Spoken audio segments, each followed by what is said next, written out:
Good morning, everyone. And I have to apologize. I will have my phone on me at all times. My mother was in the eye of the hurricane for much of yesterday in Punta Gorda. So if she calls, I shall pick up. Well, thank you all so much. Also, it is so awkward to hear your bio being read. I assure you that sounds so much cooler than I actually am. But really, really happy to be here. Also, Sherry, I have no idea where you were in my life 3 years ago because it could have saved me a lot of heartache and headache. But so glad you're in my life now. So a little bit just about me beyond my bio. I started out in athletics. I went into politics. I actually was a community campaign manager for a senator who was running for president. Did that stint and decided, you know what, I actually don't want to be in politics. That's really not my thing. And I sure am glad I'm out of them. And then I went into nonprofit. And as Kevin mentioned, I worked for the Cystic Fibrosis Foundation.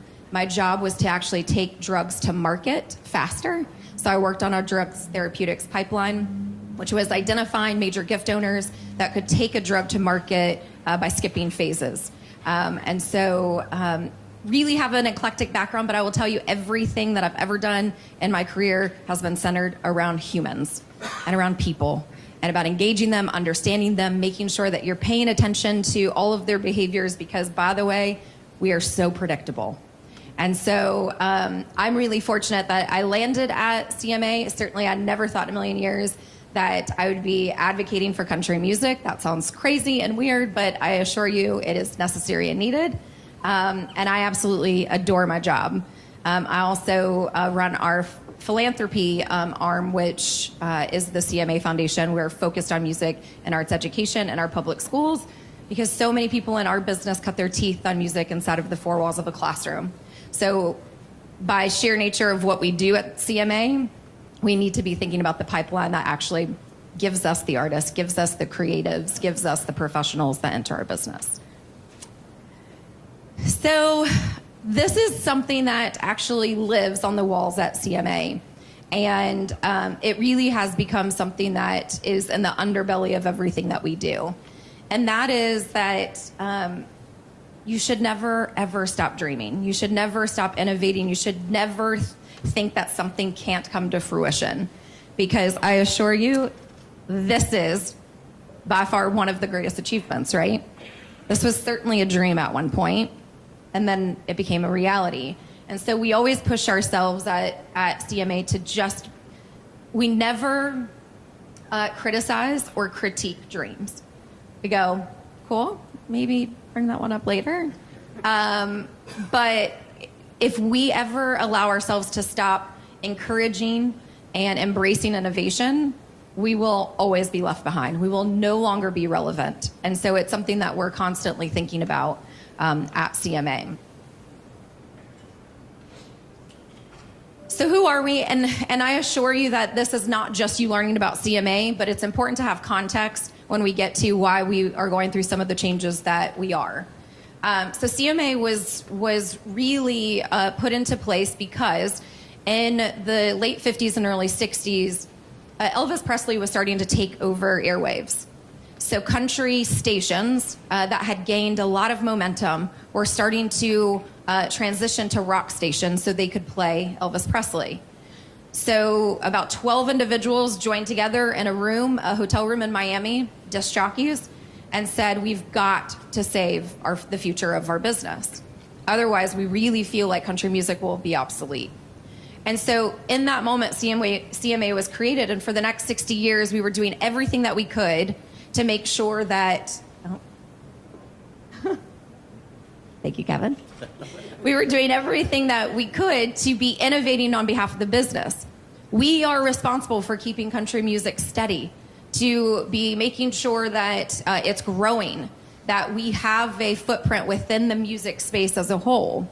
And so for us, it isn't just about are we having shows? Everything that we've done over the history of CMA, developing an award show, was putting country music on broadcast television. It was making sure that we were having fans consume country music. We've been spending the last 60 years doing everything we could to build the fan base so the profession could be strong. And then I'm going to talk about what we're going to be focused on for the next 60. But we're unique. We're very, very unique. And it is very cool, I assure you. But the work does not, the things that we do are truly no different than what you are doing within your organizations. And I think you'll see some of those similarities. So while I am pointing to country music and I'm talking about budgets that are very large and ideas that are very big, at the core of them, they're all transferable. So I'm going to just play you a little something about CMA.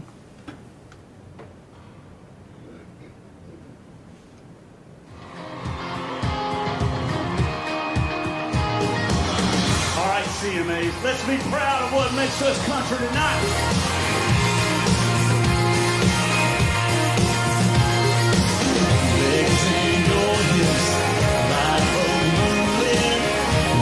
I love country music, man.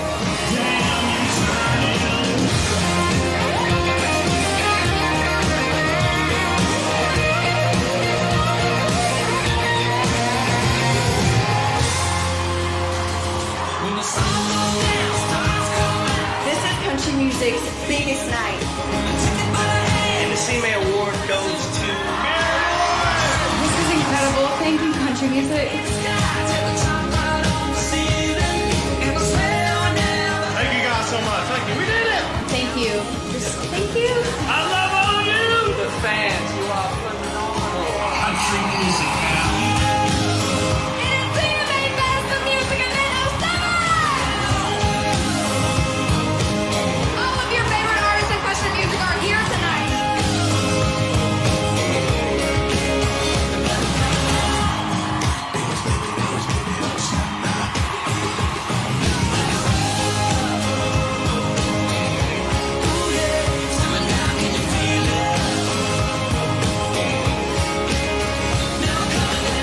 Merry Christmas, everybody.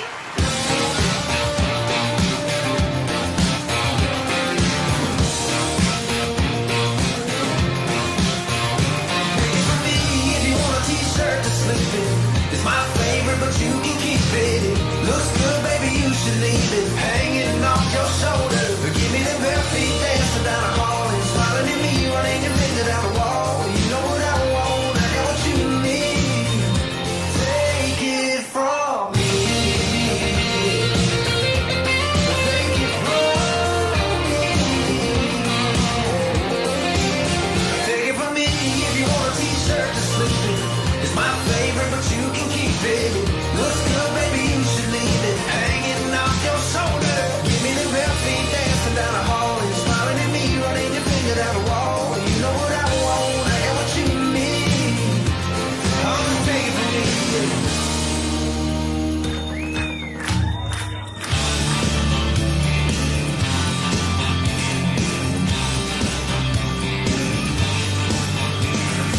Somebody better call a doctor. She's a little hard to stop her. I'm talking bring her one nighter. She's a flatliner.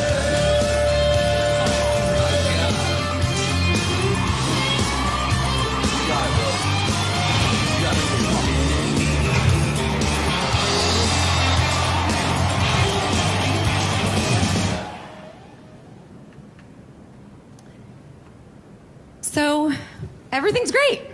We have the best organization. That was actually what we call Sizzle. It was our Sizzle from 2019. I assure you things are a little bit different now. But the reason I show that to you is because in March of 2020, I became the vice president of industry relations. And the very first thing that I said to our team is, that is not a member video. That does not, yes, that is building brand loyalty. People think that we're really cool, but I feel like something's missing, and I think we should start thinking, reimagining how we talk to our industry, how we speak to our industry. And then something happened in our world that made us all feel a little bit like this. Nashville actually experienced a tornado 5 days before we were then sent home for 2.5 years. So what was wild is I had been in my specific seat for a total of 2 weeks, and we were starting to hear a lot of concern from our business. Live events, as you all know, that live event sector was the very first to be shut down across our globe.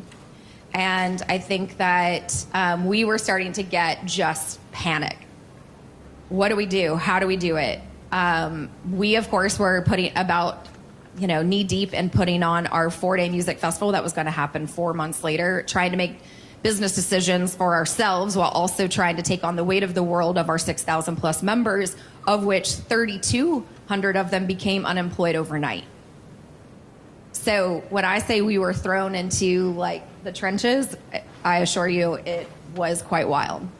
We were hearing things like, wait, how many COVID tests do I have to do? By the way, if you do anything in live television, you are governed by a union, and we're still COVID testing. We're actually taping our Christmas show this week, and you're having to test every day. I assure you that artists are pretty over it, and they make sure to tell you all the time how over it they are. But we don't get to make the rules. We have to just abide by them. The other thing that was really unique to our business is that most of our touring professionals, so an artist is typically surrounded, someone throw out a country artist. Morgan Wallen's touring team is probably around 130. So those 130, the majority of them have never done anything else except for be out on the road. They have no clue how to even talk about how their skills can translate into other industries. So we started seeing a lot of concern, a lot of depression, a lot of anxiety, a lot of suicide, because our members were just buckling. They did not know what the future held, like most people. But the unique part was their identity had been taken from them. So we were having, as the member organization, take a step back and say, how do we support these individuals? We were also thinking about mental health. I cannot tell you, and it still remains the priority for our organization. And I'll certainly talk about ways that we are leaning into that. Revenue loss was a big one. We lost about $28 million in the first year. And the reason that is so large is because we have 3 television properties.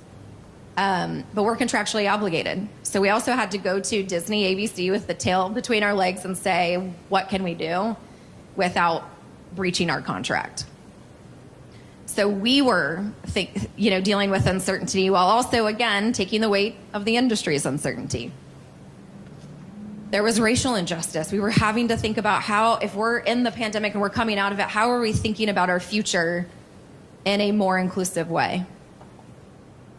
Why come back from the pandemic and want business to look as usual? I really do not know why anybody would want that. We should all be questioning, did we really need this? Is this what is best for our business? Is this what's best for people? If you look at artists, if all of you go to concerts, I will tell you right now, the weight that artists have on their shoulders is not healthy. If any of you listen to Santa Gold, or if you want to look it up on Twitter or Instagram, that tour was just canceled. And really, it came from, so after the pandemic was quote unquote over, now we're living in it, we're just going to go back to what our touring looked like pre-pandemic, which was, by the way, incredibly unhealthy. And so why not take a step back and really define and decide what does a future look like with live events that makes the most sense, that gives us a good living, but also makes sure that we're not putting so much stress on our people. I would also say that I think the music industry prided itself always on being cool, and we never really told anyone what we did. And if you go to a show, you see people in black shirts, and they've really liked being behind the scenes. That also made it incredibly difficult when we went to the federal government and said, we really need some assistance. Not to mention that our industry tries to stay as far away from politics as possible. So anytime you mention the word government, they're not interested. And then having to really facilitate and shepherd our members through a wide variety of resources that they needed to be taken advantage of from the government was when I tell you, you would have thought that we were really saving the world. It was mind-blowing how many of them just had no idea how to navigate things like unemployment. And so, again, our mission didn't change, our vision didn't change. We never mission crept in the pandemic, which felt really good. But the resources, the relevance that we needed to bring to our industry did. We said from day one, we have to put our people first. In our organization, as employees, our members, our fans, we just need to always be thinking about the person, the human, the connection, the experience, how we engage with them, how we communicate with them. And the pandemic, our communication got so solid. I'm starting to wonder how we even existed prior to the pandemic, because we learned so much and gained so much as an organization that I truly do not know how anyone understood anything we were doing pre-pandemic. We've got laser focused on communication. The number one issue that any company faces is lack of communication. So again, how do we make sure that everyone knows we're putting our people first? So I really credit our CEO, who said, we have got to be agile, but guys, let's change. Let's change everything that doesn't make sense. Let's not be afraid of it. Say what you've always been thinking, and let's not run from it. And that empowered the entire, quite frankly, it empowered us, but then we empowered the industry to really start thinking about, wait, okay, how do we use technology? How do we have concerts virtually? We just had to start shifting our business and really let everyone know that it was okay to reimagine it. We needed to stop thinking about when are we going to reopen again and have that live show. How are we going to live in today's moment while also thinking about the future?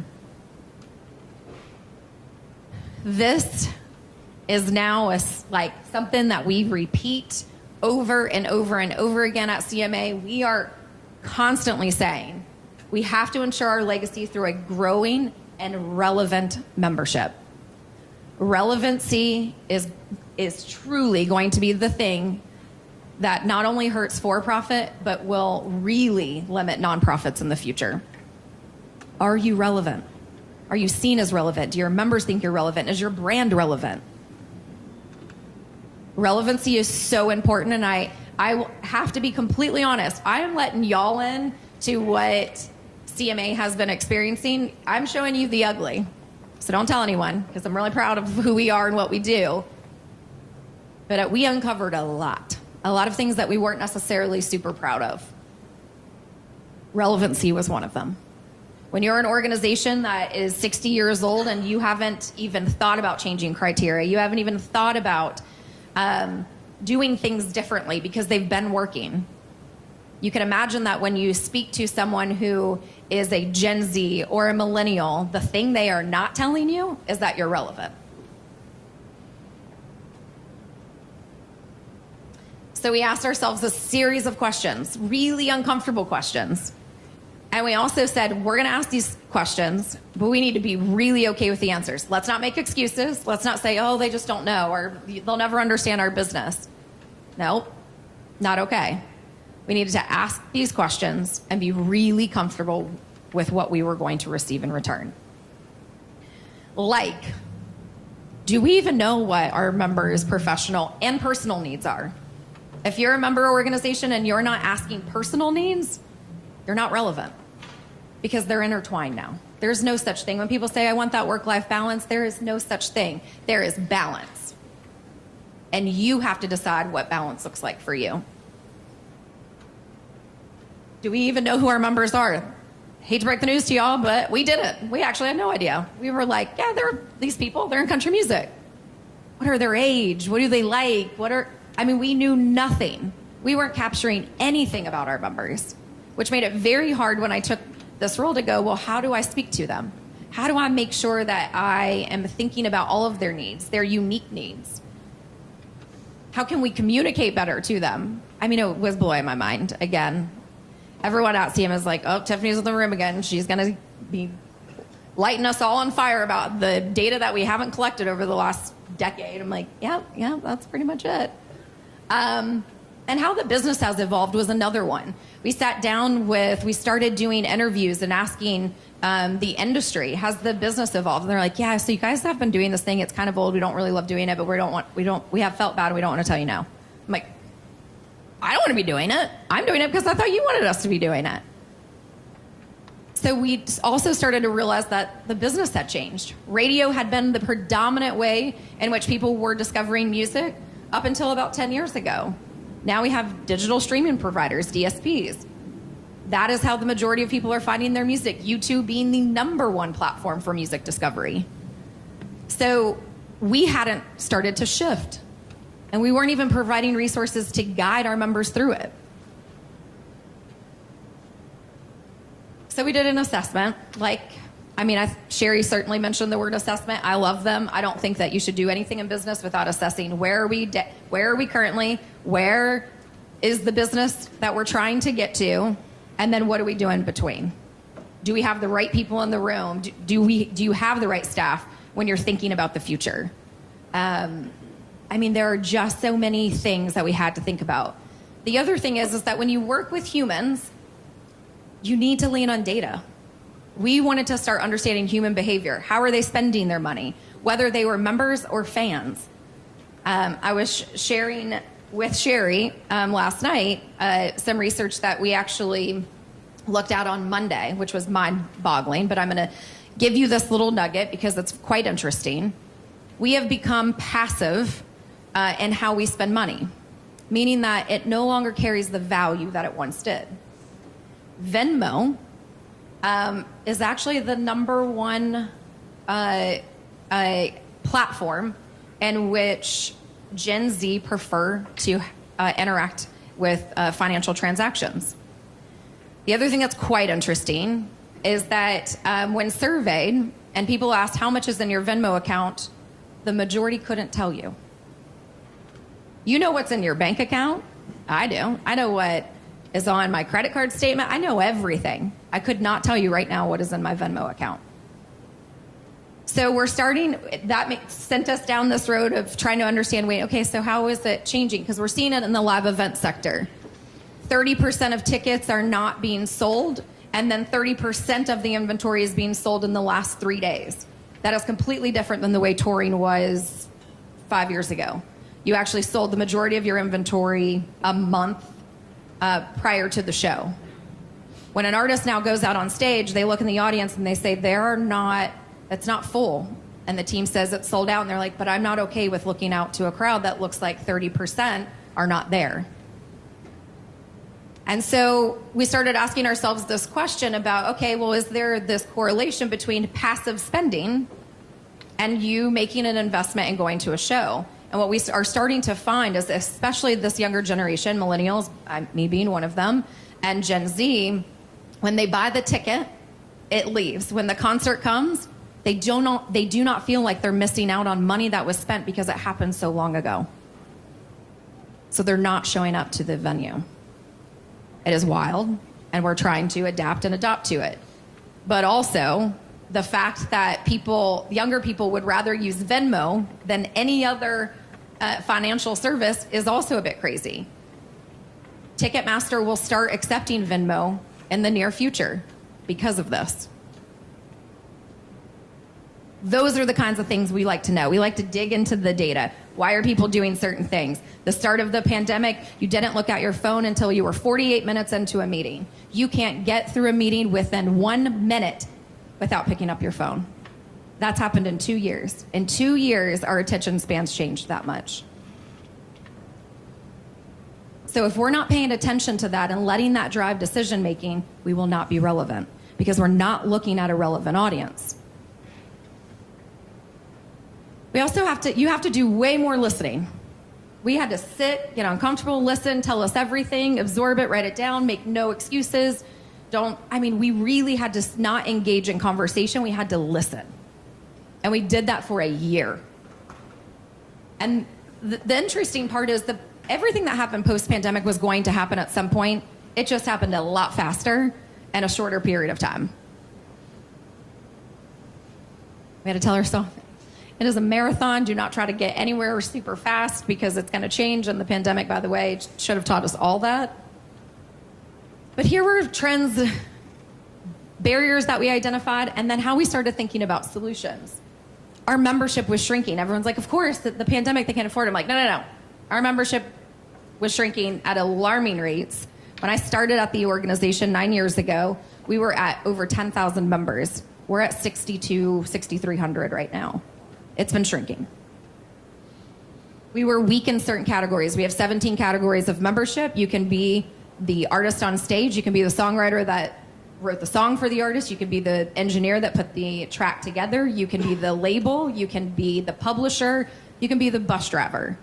If you are helping grow country music, we want you to see us as a home, as somewhere that you can get the professional resources that you need to excel. We had, again, limited info and data. We understood that less is more. We had to start thinking about, okay, wait, we're talking about a completely different audience that, by the way, most baby boomers have no idea, no offense to any baby boomers in the room, have no idea how to talk to Gen Zs. No idea. That is what our research is telling us. Like, oh, they'll never know. By the way, baby boomers, you were the two generations, above you were saying the same thing about you. Just like you were, I'm even saying to Gen Zs, I'm like, really? And I'm like, oh, well, that's how people felt about millennials. Like, it's a vicious cycle, but how do we learn, adapt, adopt? And then we also started to really see, when you think about human behavior, we were starting to look at, over the last decade, there have been a lot of mismatches in jobs, people getting into roles that weren't necessarily right for them. So how do we take a step back and really start to say, what is your skill? How can it be utilized? And ultimately, drive your success. We were seeing that across our business, but also inside of CMA as well. Accessibility. Even a membership at $100 is truly not accessible for some people. That is the reality. Ours is $100, which people think is wild. They're like, wait, so an artist pays $100? I'm like, yes. Garth Brooks pays $100 to be a member. He's a lifetime member. Bad example. But yes, artists pay $100. But for someone who's just breaking, that's in a van on tour, $100 fills up a gas tank. So we need to start thinking about, if we're not grabbing those professionals, those artists, while they're coming up, and we're just worrying about the top 3-5% that have success, we're not really the trade association. We're not happy with that. Communication, it lacked. No one cares about anything we were saying. We were just having to reimagine, what does communication look like? It's a barrier for us right now, and it still is. We're still working through it. Career and pipeline development. We still have 25% jobs post-pandemic that have not been filled in our business. And that's because there was not an effort to create a pipeline. All of the labels in music, this is not just in country, don't have succession plans. They have no clue who's going to run them. We have this gap right now where we have, young, hungry individuals, and then they're CEOs that, if I say they're in their 70s, there was no one in between to kind of fill that gap. And so I think you're going to start seeing really young CEOs, which could be a great thing, but something that we should all be thinking about. Again, caring about the top 3 or 5%, people feeling like we love the CMA awards, but you only care about the big stars. And that truly, at our core, is not the case, but that is not what we were communicating or portraying. We needed brand clarity. We needed an innovative membership structure. How do we think about the pipeline? How do we grab our arms around people that are just in music? Because at some point, they find their way to country music. How do we increase our communication, make it more relevant, find the right outlets, not just leaning on email? How do we think about that? I think, Sherry, you even mentioned influencers. We actually do that now with artists, where we actually use artists as ambassadors to say the things that we need them to say to their crews, to their communities. we also wanted to make sure that, we were thinking about our own expectations, that they're going to be evolving, that we need to be agile. We need to change at the pace of opportunity. We are not this water bottle. That isn't going to change. We can set a budget and we know exactly how we're going to promote it. When you work with humans and they decide, I don't want to get up and do that,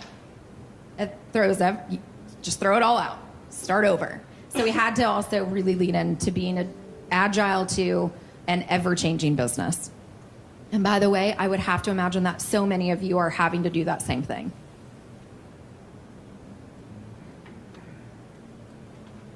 So this is our vision. We want to innovate. We want to be mission-driven. We want you to feel our mission in your core. We want you to walk away going, man, CMA is damn cool. They're leading the efforts, and I cannot be in this business without them. And I assure you it is starting to change, and it feels really good. We wanted to be inclusive. Anybody and everybody who wants to be in this room can be in this room. We will find a place and space for you. And we cannot forget, when you work with humans, you are at their service. All membership, trade associations, you are at the service of others. Make them feel that. It can be a pain. Don't get me wrong. Again, I work with celebrities. It's a pain sometimes. I'm like, at your service. Got it. But I am telling you, when you put people first and you really make sure that they understand that they are the reason that you are there, your business starts to change. Hold on. Strengthen and safeguard the music industry while creating community, putting country at the forefront of innovation, and I want to say that it's and at the service of others. Oh, look at that. And always operating on the service of others. Of course. I appreciate that detail. But now this doesn't work. Come on. Sorry. All good. Awesome. So reshaping and redefining membership. This took us a solid 2 years. I'm still in the throes of international criteria right now. We updated our criteria. We have new tiers. I'm going to kind of go through them. We created a DEI strategy that puts inclusion and embeds it in every single thing that we do. We launched monthly memberships. I'll talk a little bit about that. We do intentional outreach. So our team looks at, now we're studying behavior, who's not engaging in our communication. We call them. We make sure we have conversations. We pick up the phone. We invite them to our office. A lot of it is this is what I would say, it's not by accident. We're very intentional on who we're engaging with and why. Thinking of them as influencers, thinking of them as brand ambassadors. We are fostering relationships with community partners. We actually had our partnerships team go out and look at brands and entities that cared about leadership. American Express, one of them, spending about $13 million a year in nonprofits and in trade associations that are engaging women in leadership. We looked at Amazon, #1 focus in community engagement around DEI, completely underwriting inclusion efforts of a lot of organizations.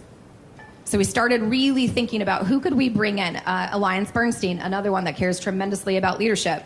If you all have leadership tracks or leadership programs, you should tell these entities. Because for them, they understand that their business in some form or fashion is impacted by having more strategic thinkers at the top. We had to look at our infrastructure, our AMS, our CRM, you name it, we're looking at it. It is a headache. I'm very fortunate that I don't have to be in the weeds on that I have an amazing staff that does that. We are throwing it all out and starting over because we have to build something that is more agile and can meet our needs versus I feel like the other way we were doing it opposite. We were essentially tailoring what we could do based on what we had. And you just should never be in a position where you have to do that. And then we really wanted to get very clear on our strategic focus, making sure that anything we were doing really fed the mission and the vision of CMA and really was a part of the strategic plan. So these are our new tiers. Right now, we just have professional and lifetime. We actually just call them individual and lifetime. But we will add a student tier. And actually, that says 18 plus. We just got approval that we can go 15 plus with legal, which is great. But we really started thinking about how are we engaging the next generation? Not only from a fan perspective, if our job is to grow country music, we have to be thinking about consumption. But if they are going to make their way to the business, we also need to start teaching them what it means to be engaged with an association, because that is not happening. My generation was very fortunate to come up through sororities and fraternities. They were quite big. They started teaching kind of the foundation of membership organizations. That's ultimately what they are. Well, we will have less students going to college and engaging in those kinds of activities than ever before in the history. So we got to go younger. We've got to make sure that we're telling them and showing students, showing our youth, why engaging with professional associations is important. Because if you do not meet people where they are and you expect them to show up at your door, you will not be relevant. We have an industry tier. So this is our all-encompassing. As long as you're in music, you can be a member of our organization. This one, the board fought hard. All 85 of my board members fought real hard on this one. But what we explained to them is that in doing our research, we knew that 40% of our business actually came from outside of country music. They were once in rock, they were once in pop. And so if we're not grabbing them before they even get to us, we were seeing that it was taking them about 3 years in our business before they came to us. So we were missing out on 3 years of being able to engage with them. And then prior to that, let's just say 2 or 3 years before then. So 6 years we were missing out on engaging in thoughtful discussion and community with these individuals. So now we have an industry tier to get all of those individuals that we fully believe at some point will come to country music. And if they don't, totally fine. We're better to know what is happening in the music industry so it can inform what's happening in country music. Then we have our professional tier. We're breaking those into kind of 2 tiers within that one, which is one will vote for the CMA awards and one will not. And the reason that we have to do that is because there are politics involved in awards voting. We never want any one company to lock a vote. So a WME, a CAA, talent agencies, they have hundreds of employees.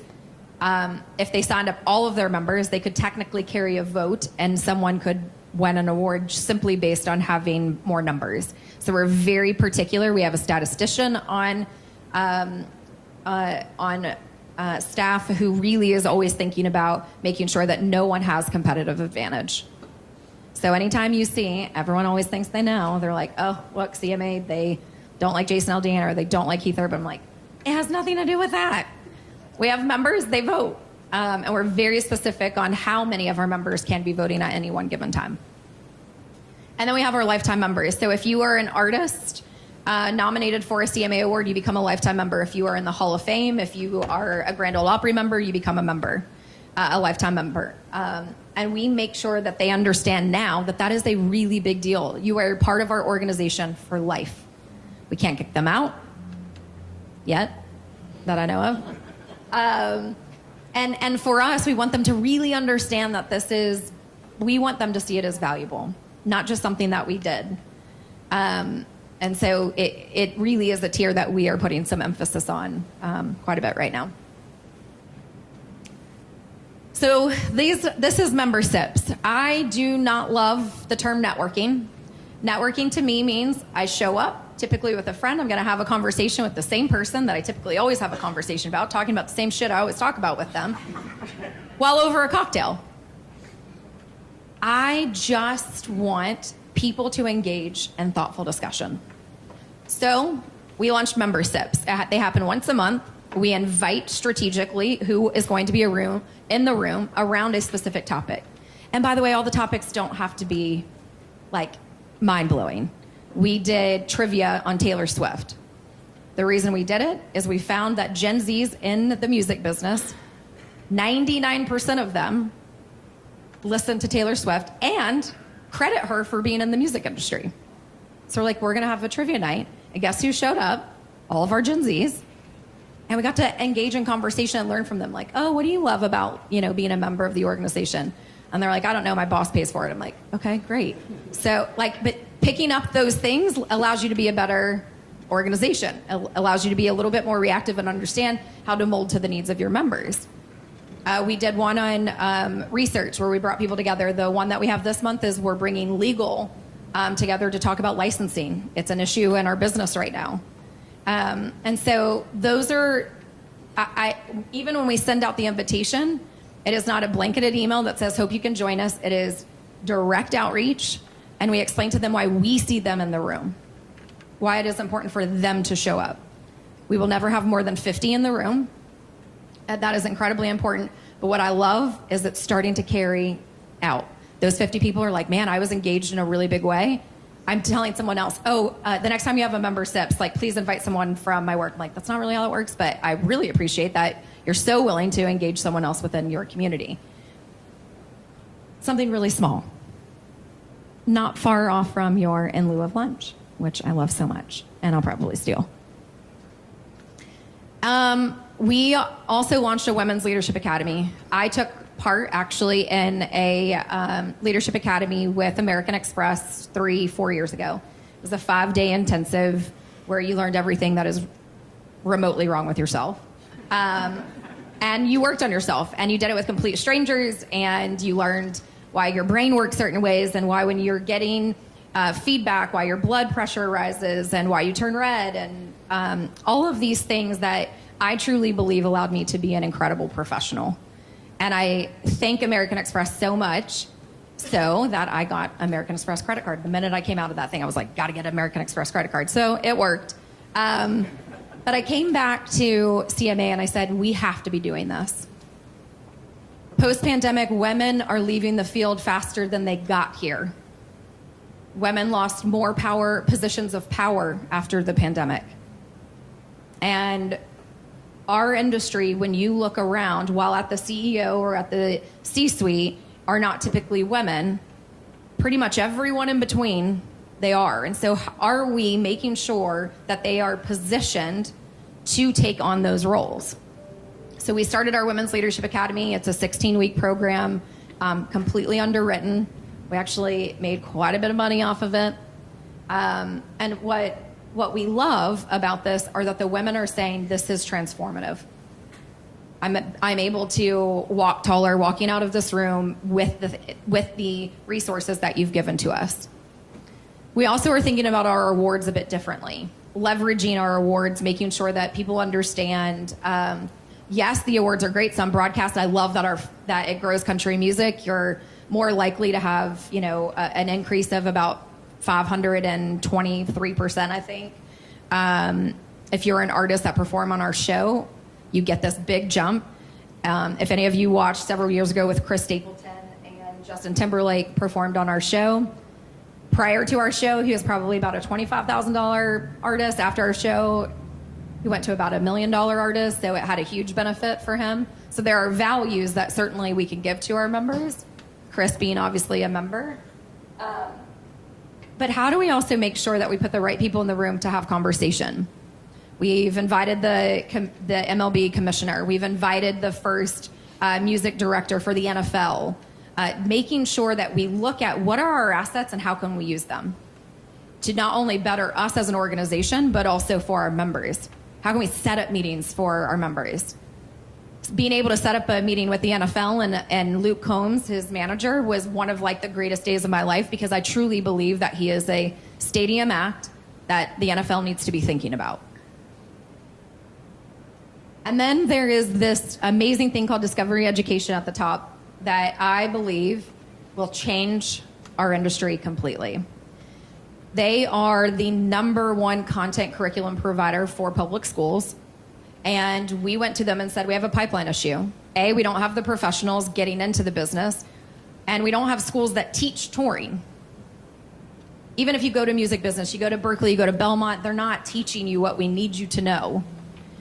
And so we said, how do we get inside of the classrooms? What can we be doing? They do this thing called virtual field trip where they let students understand what happens behind the scenes. We locked into a 3-year partnership with them. It will launch October 12th. And the first 3 kind of behind the scenes they're going to learn are experiential marketing, entrepreneurship, and that's 3rd through 12th grade, if I did not say that already. They will learn from a music director and a lighting director. This will be the first time that students really understand what goes into producing light and sound at shows. But we're also hoping that this puts us in a position of power where we have a future industry to begin with. And of course, it's so nice if country music consumption goes up, but that's not why we are doing it. We're doing it first as the trade association, understanding that there is a pipeline issue. We're planting a seed so that way that tree grows. And we had to go where they are. We will also do the virtual field trip. They're actually taping at the CMA Awards this year. It will be a 30-minute segment that talks all about what goes into creating the CMA Awards, from hair and makeup, which, by the way, the hair and makeup artists are making far more than I am and loving what they do. But that was never said to me as a young woman that I could do that as a living. We also know that 30% of our students are not going to college. So if you're putting all of your eggs in a basket to go recruit at colleges, really, how do you figure out where your future is and get to them? And I think that is what is making this partnership so unique. And then we'll do 3 more segments next year. That will likely be in studio musicians, maybe studio engineer, that kind of those kind of professions. But again, looking at what are we being faced with, what are our critical issues, and then how do we find solutions? Questions? And I know, I am positive that there are some of you in this room that are like, yeah, but that is nothing like what I do. If you come and find me after and you say, I have these 3 problems, I guarantee you I'll find you 3 solutions. Like, it is really meant to kind of make you think like, man, okay, even CMA, someone who has a Keith Urban as a member, or Carrie Underwood, they still struggle with all of the same shit we do. We just happen to be in an industry that is wildly creative and allows us the space to think creatively. Thank you. This was great. If anybody has any questions, I so much resonated with me as you were talking. I'm so glad that you were able to come and join us. You know, one of the things that Tiffany is you were talking about, like really understanding your members. I had a story as you were talking. I was doing helping to implement an online community, and this was years ago. And one of the members kept saying to me, well, can we add an online community for knitting? And I'm like, you're the librarians. What are you talking about? Like, it was a subsidiary group, and I kept asking it. And through the day, I thought, this is such a weird question. And by the end of the day, she said, well, Sherry, we meet at the annual meeting. We have a group. We have this whole little network that wasn't a part of the association. It wasn't a committee. It's just something that naturally came about. So they wanted to know if they could have an online community. So I was like, oh yeah, that's easy. But asking why over and over and over until you really get the answer as to why. And I think that's part of what you're describing, and with the data. And I mean, you obviously have a big data department, but I think really digging in, and there's a few of our partners here that provide analytics services and software. So I think it's really like getting the data and then starting to understand and ask why, and taking that time, even if you don't have huge budgets, like Tiffany does, which is great. So any questions? Also, I don't have a huge budget. I just think you think I Jay? Yeah, so I was fascinated by some of the listening that you've done. So A, the memberships, are those virtual or those in person? And you get a targeted audience of almost 50 or thereabouts. Are you inviting 100, 150? And then secondly, with your listening tours specifically, Were there standard questions you almost always ask? Really great questions. So with memberships, the first one, again, this is a very interesting pre-pandemic, post-pandemic. Typically, to have 50, you would invite 80. You have to invite 100 in order to get 50. We're seeing about half not have the capacity to show up day of, so just invite 100. And if you have 60, great, but you won't. In terms of listening, we asked, I'm trying to think. It really depended on what they did, but we first asked, the very first question is, how are you? We didn't start with anything but that first question, how are you? We asked, again, what were you looking for professionally? And oftentimes, people don't really know how to describe what they're looking for, so we always then would have to kind of counter that with, what are you challenged by? Do you have, and we would just start throwing out, we're like, do you feel like you have to manage up a lot? Do you feel like your boss doesn't understand you? Do you find it hard to manage people? Do you know how to lead? And so they weren't, I feel like we were actually evolving constantly in those conversations. It was more about watching them and looking at when they piqued interest and when they didn't. I was really fortunate that when I worked for the Cystic Fibrosis Foundation, my boss worked for the CIA. She had actually retired, and so she really instilled something in me that we're really embracing at CMA and through my team, and that is just paying attention to how people are reacting. Do they breathe heavier? Do they sit up taller? I mean, all things that put me in a room with you and I will read you. But I think that we tell our team, don't feel like you have to go in to get these answers. If you go in and you ask them how someone is and they start crying, don't ask anything else. Just sit there and listen. And so I think that we had to be very agile in those conversations. So there isn't a sweet spot, but I think having them with an understanding of what are you trying to get out of it, and then trying to steer those conversations, I think is honestly where the sweet spot is. So I don't have a one size fits all, but you can get there for sure. Thank you. Thank you all. No. Thank you. You'll be around. Yes, I'll be around for a little bit, and then I actually have to take off because we're taping a television show. Thank you all so much. And please, these individuals are brilliant. Utilize them. I mean, I'm not kidding. I have, again, if I knew that you existed 3 years ago, I would have literally not lost as much sleep. But, I mean, they're really great resources, truly. I've been quite fascinated as I've gotten to know Sherry and Kevin. So you have good resources surrounding you. And, of course, if you ever need anything, call me. I'm happy to help. Thank you, Tiffany.